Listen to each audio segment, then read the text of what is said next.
ओम शांति।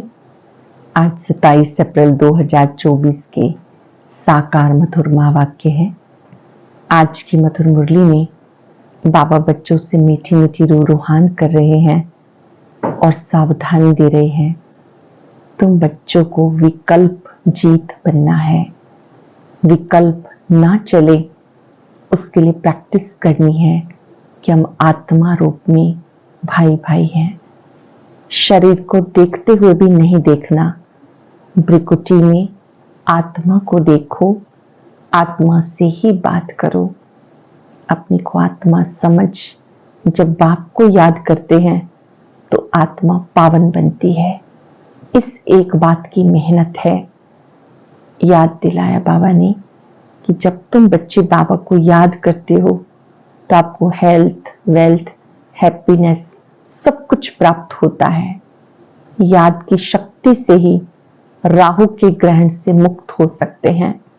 जो बच्चे याद में रहते हैं तो आत्मा पावन बनती जाती है। बाबा की भी कशिश होती है। विकारों का दान देकर वापस नहीं लेना है। जो प्रतिज्ञा की उसको पूरा निभाना है। स्वयं को पद्मा पदमपति बनाना है, संपत्तिवान बनाना है। कई बच्चे कहते हैं बाबा आपकी याद भूल जाती है। बाबा कहते पावन बनने का बस यही उपाय है। फिर भी ऐसे कैसे कहते हो कि बाबा हम आपको भूल जाते हैं।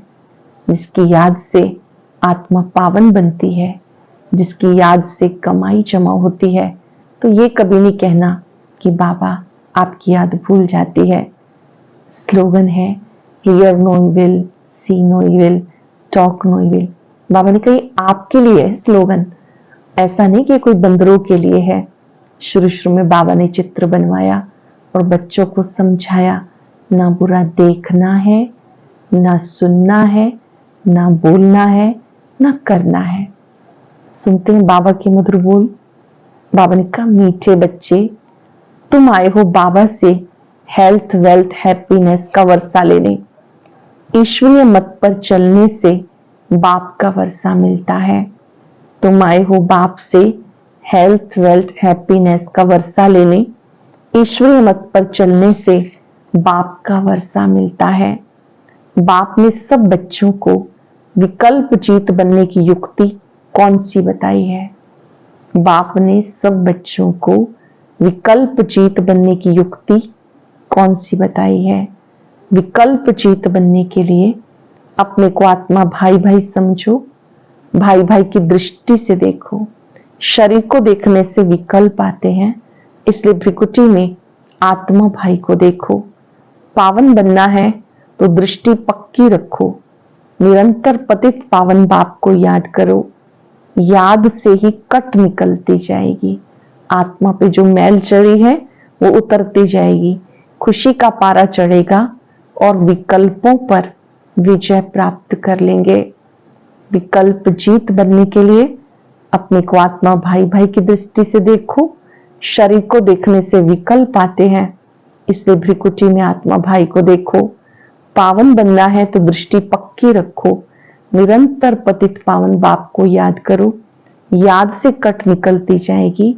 खुशी का पारा चढ़ेगा। विकल्पों पर विजय प्राप्त कर लेंगे। ओम शांति। शिव भगवान वाच अपने सालिग्रामों प्रति। शिव भगवान वाच है तो जरूर शरीर होगा, तभी तो वाच होगा। बोलने के लिए मुख जरूर चाहिए, तो सुनने वालों को कान जरूर चाहिए। आत्मा को कान, मुख चाहिए। अब तुम बच्चों को ईश्वरीय मत मिल रही है, जिसको राम मत कहते हैं। दूसरे फिर है रावण मत पर। ईश्वरीय मत और आसुरी मत। ईश्वरीय मत आधा कल्प चलती है। बाप ईश्वरीय मत देकर तुम्हें देवता बनाते हैं। फिर सत्युग त्रेता में वही मत चलती है। वहां जन्म भी थोड़े हैं क्योंकि योगी लोग हैं, और द्वापर कलयुग में है रावण मत। यहाँ जन्म भी बहुत है क्योंकि भोगी लोग हैं, इसलिए आयु भी कम होती है। बहुत संप्रदाय हो जाती, फिर बहुत दुखी हो जाते। राम मत वाले फिर रावण मत से मिल जाते हैं तो सारी दुनिया की रावण मत हो जाती। बाबा आकर सबको राम मत देते हैं। सतयुग में है राम मत, ईश्वरीय मत, उसको कहा जाता स्वर्ग। ईश्वरीय मत मिलने से स्वर्ग की स्थापना हो जाती है। संगम पर बाबा आकर श्रीमत देते हैं, उस पर चलने से स्वर्ग की स्थापना हो जाती। आधा कल्प के लिए वो जब पूरी होती तो रावण राज्य होता, उसको कहते आसुरी मत। अपने से पूछो, हम आसुरी मत से क्या करते थे और ईश्वरीय मत से क्या कर रहे हैं।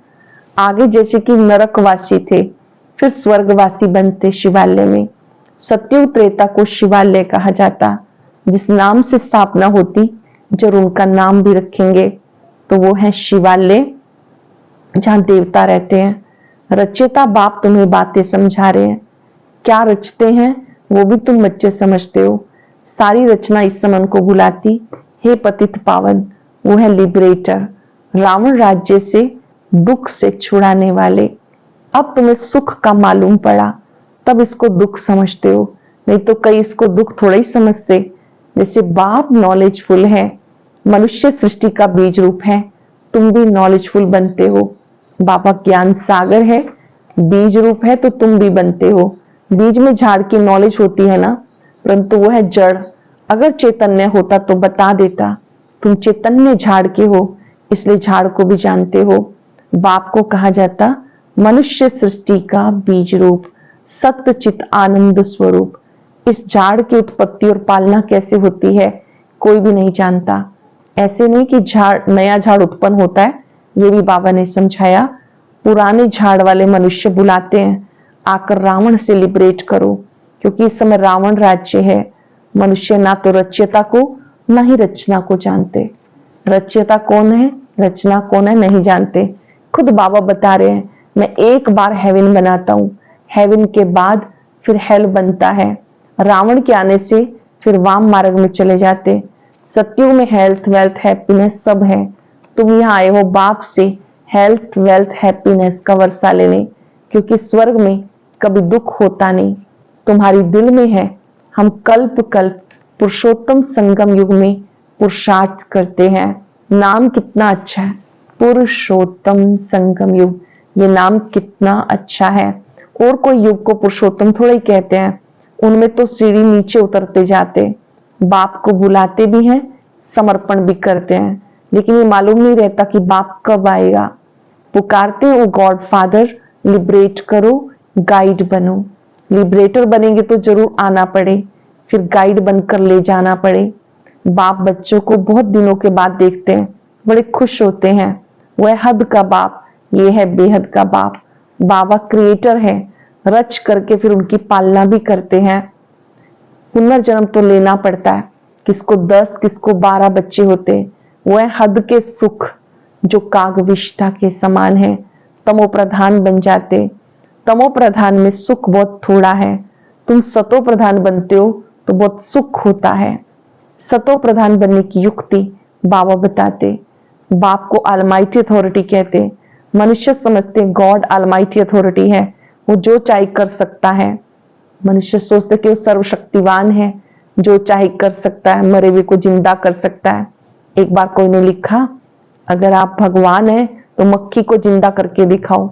ऐसे ढेर प्रश्न पूछते हैं। तुम्हें बाबा ताकत देते, जिससे तुम रावण पर जीत पाते हो, बंदर से मंदिर लायक बनते हो। उन्होंने फिर क्या क्या बना दिया। वास्तव में तुम सब सीताएं भक्तियां हो, तुम सबको रावण से छुड़ाया। सब आत्माएं सीता हैं। बाबा आते हैं, रावण की जेल से छुड़ाते। रावण द्वारा तुम्हें कभी भी सुख नहीं मिल सकता। इस समय सब रावण की जेल में है, राम की जेल में नहीं कहेंगे। राम आते हैं रावण की जेल से छुड़ाने। रावण 10 सिर वाला बनाते, उनको 20 भुजाएं दिखाई। बाबा ने बताया 5 विकार पुरुष में, 5 विकार स्त्री में, उनको कहते रावण राज्य। वह 5 विकारों रूपी माया का राज्य। ऐसे नहीं कहेंगे कि इनके पास बहुत माया है, माया का नशा चढ़ा हुआ है, नहीं। धन को माया नहीं कहेंगे, धन को संपत्ति कहा जाता। तुम बच्चों को संपत्ति आदि बहुत मिलती, तुम्हें कुछ भी मांगने की दरकार नहीं, क्योंकि ये तो पढ़ाई है। पढ़ाई में मांगना होता है क्या? टीचर जो पढ़ाएंगे वो स्टूडेंट पढ़ेंगे, जितना जो पढ़ेंगे उतना पाएंगे। मांगने की बात ही नहीं, इसमें पवित्रता भी चाहिए। एक अक्षर की भी वैल्यू देखो कितनी है। पद्मा, पदम, बाप को पहचानो, याद करो। बाबा ने पहचान दी, जैसे आत्मा बिंदी मैं भी बिंदी, वह तो एवर पवित्र है। शांति, ज्ञान, पवित्रता का सागर है, एक की ही महिमा है। शिव बाबा एवर पवित्र है, उसी की महिमा है। सबका पोजीशन अपना अपना होता। नाटक भी बनाया, कण कण में भगवान। जिन्होंने नाटक देखा होगा वो जानते होंगे। जो महावीर बच्चे हैं उनको बाबा कहते तुम भले कहीं भी जाओ, साक्षी होकर देखना। अब तुम बच्चे राम राज्य स्थापन कर रहे हो, रावण राज्य क्लास कर देते हो। यह है बेहद की बात। वह कहानियां हद की बना दी। तुम हो शिव शक्ति सेना। शिव आलमाइटी है ना, शिव की शक्ति लेने वाले, शिव की सेना तुम हो। उन्होंने फिर शिव सेना नाम रखा। अब तुम्हारा नाम क्या रखें? शिव शक्ति सेना, शिव से शक्ति लेने वाली। तुम्हारा नाम क्या रखे? प्रजापिता ब्रह्मा कुमार कुमारियां। शिव की तो सब संतान है, सारी दुनिया की आत्माएं उनकी संतान है। शिव से तुम्हें शक्ति मिलती है। बाबा तुम्हें ज्ञान सिखाते जिससे तुम्हें इतनी शक्ति मिलती। जो आधा कल्प तुम सारे विश्व पर राज्य करते हो, तुम्हारी है योग बल की शक्ति। जब आप याद करते हो तो आपको मिलती है योग बल की शक्ति। उनकी है फिर बाहुबल की। भारत का प्राचीन राजयोग गाया हुआ है। कहते भारत का प्राचीन योग सीखे जिससे पैराडाइज स्थापन हुआ। कहते क्राइस्ट से इतने वर्ष पहले पैराडाइज था, वो कैसे बना? योग से। तुम हो प्रवृत्ति मार्ग वाले सन्यासी, वो घर बार छोड़ जंगल में चले जाते। ड्रामानुसार हर एक को पार्ट मिला हुआ है। छोटी सी बिंदी में कितना पार्ट है, इसको कुदरत ही कहेंगे। बाप तो एवर सर्वशक्तिवान है, गोल्डन एज है। अब तुम उनसे शक्ति लेते हो। ये भी ड्रामा बना हुआ है। ऐसे नहीं कि हजारों सूर्यों से तेजों में है। वो तो जो जिसका भाव बैठता है उस भावना से देखते हैं। आंखें लाल लाल हो जाती, बस करो हम नहीं सहन कर सकते। बाबा कहते वो सब भक्ति मार्ग के संस्कार हैं। ये तो नॉलेज है, इसमें पढ़ना है। बाप टीचर भी है, पढ़ा रहे हैं। हमको कहते हैं तुम्हें तमो प्रधान से सतो प्रधान बनना है। बाबा ने समझाया, hear no evil, see no evil. मनुष्यों को पता नहीं ये किसने कहा। पहले बंदर का चित्र बनाते थे, अभी मनुष्यों का बनाते हैं। बाबा ने भी नलनी बच्ची का बनाया था। नलनी दीदी मुंबई में घाट के ऊपर सेंटर पर सेवारत होते हैं। बहुत ही सुंदर अनुभव बाबा के साथ के उनके पास है। तो शुरू में क्योंकि वो छोटे थे, जब बाबा के पास आए तो बाबा ने उनका ही चित्र बनाया और उनको कहा आंखों पे हाथ रखो। तो नीचे लिखा हुआ था बुरा मत देखो। फिर कानों पे हाथ रखा हुआ था बुरा मत सुनो। तो बाबा ने कहा ये नलनी बच्ची का चित्र बनाया। मनुष्यों को भक्ति का नशा कितना है।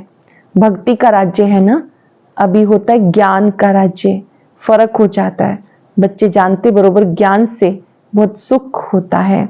फिर भक्ति से सीढ़ी नीचे उतरते। हम पहले सतयुग में जाते, फिर जो मिसल नीचे उतरते। 1250 वर्ष में 2 कला कम होती है। सतयुग में 16 कला, फिर 2 कला कम। चंद्रमा को भी ग्रहण लगता है, कलाएं कम होने लगती, फिर धीरे धीरे कलाएं बढ़ती, फिर 16 कला। वो है अल्पकाल की बात, यह है बेहद की बात। इस समय सभी पर राहु का ग्रहण है। ऊंचे से ऊंची है बृहस्पति की दशा, नीचे है राहु की दशा। एकदम दिवाला निकाल देते। बृहस्पति की दशा से हम चढ़ते हैं, वो बेहद के बाप को जानते नहीं। अब राहु की दशा सब पर है, ये तुम जानते हो और कोई भी नहीं जानता। राहु की दशा ही इंसॉल्वेंट बनाती, बृहस्पति की दशा से सॉल्वेंट बनते हैं, साहूकार बन जाते हैं बृहस्पति की दशा से। भारत कितना सॉल्वेंट था, एक ही भारत था। सतयुग में राम राज्य पवित्र होते हैं, जिसकी महिमा होती है। अपवित्र राज्य वाले गाते हैं मुझ निर्गुण हारे में कोई गुण नहीं। ऐसी संस्थाएं भी बनाई, निर्गुण संस्था। अरे ये तो सारी दुनिया निर्गुण संस्था है, एक की बात थोड़ा ही है। बच्चे को हमेशा महात्मा कहते हैं, तुम फिर कहते हो कोई गुण नहीं। ये तो सारी दुनिया है जिसमें कोई गुण ना होने के कारण राहु की दशा बैठ गई। अब बाबा कहते दे दान तो छूटे ग्रहण, दे दान छूटे ग्रहण। अब जाना तो सबको है, देह सही देह के सब धर्मों को छोड़ो, अपने को आत्मा निश्चय करो। तुम्हें वापस जाना है, पवित्र न होने के कारण वापस नहीं जा सकते। अब बाबा पवित्र होने की युक्ति बताते, बेहद बाप को याद करो। कई कहते हैं बाबा हम भूल जाते हैं, कहते हैं बाबा हम भूल जाते हैं। बाबा कहते मीठे बच्चे, पतित पावन बाप को तुम भूल जाएंगे तो पावन कैसे बनेंगे? विचार करो ये क्या कहते हो। जानवर भी कभी ऐसा नहीं कहते कि हम बाप को भूल जाते हैं। तुम क्या कहते हो, मैं तुम्हारा बेहद का बाप हूं, तुम आए हो बेहद का वर्षा लेने। निराकार बाप साकार में आई तभी तो पढ़ाई। अब बाबा ने इनमें प्रवेश किया। यह बाप दादा दोनों की आत्मा इस भ्रिकुटी के बीच में, ब्रह्मा बाबा के मस्तक में ही ब्रह्मा बाबा वाली सोल भी है, शिव बाबा भी, तभी उनको बाप दादा कहते हैं। तुम कहते हो बाप दादा, तो जरूर दोनों आत्माएं होंगी, शिव बाबा और ब्रह्मा की आत्मा। तुम सब बने हो प्रजापिता ब्रह्मा कुमार कुमारियां। तुम्हें नॉलेज मिलती तो जानते हो हम भाई भाई हैं, फिर प्रजापिता ब्रह्मा द्वारा हम भाई बहन बनते हैं। ये याद पक्की चाहिए। बाबा देखते बहन भाई में भी नाम रूप की कशिश होती है, बहुतों को विकल्प आते हैं, अच्छा शरीर देखकर विकल्प आते हैं। इसलिए बाबा कहते अपने को आत्मा समझो, भाई भाई की दृष्टि से देखो। आत्माएं सब ब्रदर्स हैं, ब्रदर्स हैं तो बाप जरूर चाहिए। सबका एक बाप है, सब बाबा को याद करते हैं। अब बाबा कहते सतो प्रधान बनना है तो माम एकम याद करो। जितना याद करेंगे कट निकलती जाएगी, खुशी का पारा चढ़ेगा। याद से क्या क्या होगा? याद से कट निकलती जाएगी, खुशी का पारा चढ़ेगा, कशिश होती रहेगी नंबरवार पुरुषार्थ अनुसार। अच्छा, मीठे मीठे सिक्के लदे बच्चों प्रति माता पिता बाप दादा का याद प्यार गुड मॉर्निंग। रूहानी बाप की रूहानी बच्चों को नमस्ते। रूहानी बच्चों के रूहानी बाप दादा को याद प्यार नमस्ते, गुड मॉर्निंग, शुक्रिया बाबा, शुक्रिया। धारणा के लिए सार, पढ़ाई पर पूरा ध्यान देकर स्वयं को संपत्तिवान बनाना है, कुछ भी मांगना नहीं। एक बाप की याद और पवित्रता की धारणा से पद्मा पदमपति बनना है। राहु के ग्रहण से मुक्त होने के लिए विकारों का दान देना है। Hear no evil, see no evil, talk no evil. जिन बातों से सीढ़ी नीचे उतरे, निर्गुण बने, उन्हें बुद्धि से भूल जाना है। पढ़ाई पर पूरा ध्यान देकर स्वयं को संपत्तिवान बनाना है, कुछ भी मांगना नहीं। एक बाप की याद और पवित्रता की धारणा से पद्मा पदमपति बनना है। राहु के ग्रहण से मुक्त होने के लिए विकारों का दान देना है। Hear no evil, see no evil, talk no evil. जिन बातों से सीढ़ी नीचे उतरे, निर्गुण बने, उन्हें बुद्धि से भूल जाना है। वेरी स्पेशल वरदान। पहले आपके मंत्र द्वारा सर्व का सम्मान प्राप्त करने वाले निर्माण सो महान भव। पहले आपके मंत्र द्वारा सर्व का सम्मान प्राप्त करने वाले निर्माण सो महान भव। ये महामंत्र याद रहे, निर्माण ही सर्व महान है। पहले आप करना ही सर्व से सम्मान प्राप्त करने का साधन है। महान बनने का ये मंत्र वरदान रूप में याद रखना। वरदानों से पलते उड़ते मंजिल पर पहुंचना। मेहनत तब करते हो जब वरदानों को कार्य में नहीं लगाते। अगर वरदानों से पलते रहो, कार्य करते रहो, तो मेहनत समाप्त हो जाएगी। वरदानों से पलते रहो, करते रहो, तो मेहनत समाप्त हो जाएगी। सदा सफलता और संतुष्टता का अनुभव करते रहेंगे। ये महामंत्र याद रहे, निर्माण ही सर्व महान है। इसे मान की कोई इच्छा नहीं, दूसरों को सम्मान देने वाला है, ऐसा निर्माण ही सर्व महान है। पहले आप करना ही सर्व से स्वमान प्राप्त करने का आधार है। महान बनने का ये मंत्र वरदान रूप में साथ रखना। वरदानों से पलते उड़ते मंजिल पे पहुंचना। मेहनत तब करते हो जब वरदानों को कार्य में नहीं लगाते हो। अगर वरदानों से पलते रहो, वरदानों को कार्य में लगाते रहो, तो मेहनत समाप्त हो जाएगी। सदा सफलता और संतुष्टता का अनुभव करते रहेंगे। स्लोगन है, सूरत द्वारा सेवा करने के लिए मुस्कुराता हुआ रमणीक और गंभीर स्वरूप इमर्ज करो। सूरत द्वारा सेवा करने के लिए मुस्कुराता हुआ रमणीक गंभीर स्वरूप इमर्ज करो। आज हम कर्म क्षेत्र पर याद रखेंगे, मैं निर्माण सो महान आत्मा हूं, मुझे सभी को सम्मान देना है।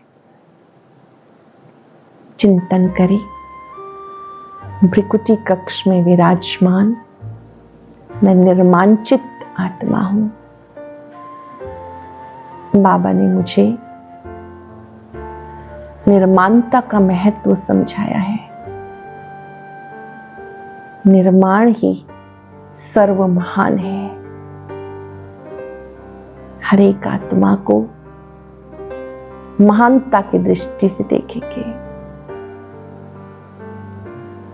परमात्मा शक्तियां निरंतर मुझ में समा रही हैं। मीठे बाबा, मेरा ये वायदा है, मैं सबको सम्मान दूंगी। साथ साथ आपकी याद से विकल्प जीत बनूंगी। आपकी याद में वो ताकत है जो निर्मांचित बना देती है, विकल्प जीत बना देती है। शुक्रिया बाबा, शुक्रिया। ओम शांति।